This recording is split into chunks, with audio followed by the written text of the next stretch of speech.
Asylum policy has a long history in the European integration process. In 1999, the European heads of state finally agreed to introduce a common European asylum system. Yet until recently, they seemed like little motivated to live up to their commitment. Therefore, it was only on the 13th of June this year that the European Parliament was finally able to pass the corresponding package of legislation. However, in view of the fact that Member States took 15 years to agree on a common system, the results cannot be considered a great accomplishment. Whereas the Parliament was pushing to go further in order to improve the reception conditions of asylum seekers, make procedures more efficient and reinforce solidarity within the EU, the Member States remained stubborn. However, the Liberals managed to push through one key objective. In the future, asylum seekers will be allowed to work already 9 months after having applied for asylum, instead of 12 months.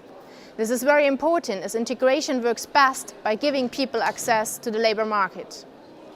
Also, procedures for obtaining asylum shall now last no longer than 6 months.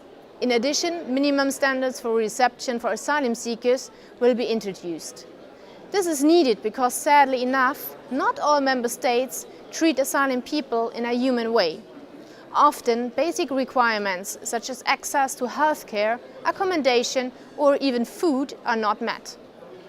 However, despite these positive aspects, Member States have blocked reforms in other core areas. For instance, the system whereby the Member State is responsible for an asylum application, where the refugee has first set foot on the EU territory, will remain intact. The Liberals strongly oppose the so-called Dublin system, as it leads to a very unfair distribution of asylum seekers across the EU. Instead, we call for the introduction of a fair European distribution key.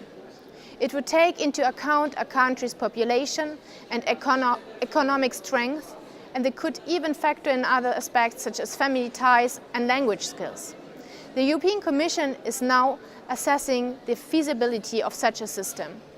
Another principle that will remain unchanged is that of so-called safe countries. It means that each Member State decides for itself whether a third country is considered safe or not. If considered safe, refugees can be sent back without further assessment of their situation. It was because of this principle that only last year Hungary still considered Syria as a safe country. Countries such as Germany therefore stopped sending people back to Hungary who had applied for asylum there, but meanwhile traveled to Germany. They could have been sent straight back into a country where the civil war had just started. In conclusion, after 15 years, it was certainly high time to agree on a common asylum system with common standards, even though we have only managed to take a small step forward. It will now be up to the Commission to thoroughly observe what Member States are doing and to make clear to them that asylum is a right, not a charity.